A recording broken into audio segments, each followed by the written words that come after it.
Hello, പറയൂ വിഷ്ണു. തിരക്കിലാണോ? പിന്നെ ഞങ്ങളുടെ വലിയ ജോലിയിലല്ലയോ. ജോലിയിലാണോ? അയണി പാമ്പം കളിക്കണം. ചേച്ചി, പിന്നെ ആ ഒരിടത്ത് ഒരുത്തനുണ്ടായിരുന്നു. ആ ഇവൻ ഒരിക്കൽ ഒരു തട്ടുകടയിൽ പോയി.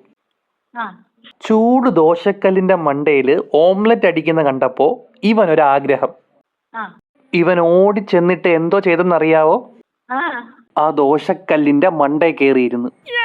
ശ്ശീ. അതായിരുന്നു അവന്റെ പണ്ട് മുതലേ ഉള്ള ആഗ്രഹം. ചുട്ടുപഴുത്ത ആ കല്ലിന്റെ മണ്ടയിൽ കയറി ഇരുന്നിട്ടും അവനൊരു ചെറിയ പൊള്ളൽ പോലും സംഭവിച്ചില്ല. കാര്യം എന്താ? ഓംലെറ്റിന്റെ പുറത്താണോ ഇരുന്നേ? അത് കല്ലിന്റെ പുറത്തോ?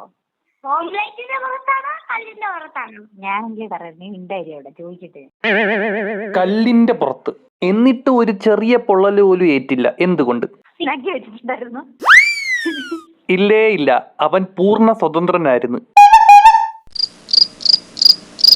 അപ്പൊ ഞങ്ങള് തോറ്റ്. എന്നാ അവനൊരു ചെറിയ പൊള്ളൽ പോലും ഏൽക്കാത്തതിന്റെ കാരണം ഞാൻ പറയട്ടെ. ആ കാരണം അവൻ ഏറ്റതെല്ലാം വലിയ പൊള്ളലായിരുന്നു. അയ്യോ. അന്ന് മുതൽ ആ തട്ടുകടയിൽ ഒരു പുതിയ ഡിഷ് കൊടുത്തു തുടങ്ങി. എന്താണെന്നറിയാവോ? എനിക്കറിയത്തില്ല. എനിക്കറിയാം. എന്തോ? ഒരാളുടെ ചന്തി പൊളിച്ചത്. You gotta get it out. I wanna shake it out. You wanna salsa? Lick it up.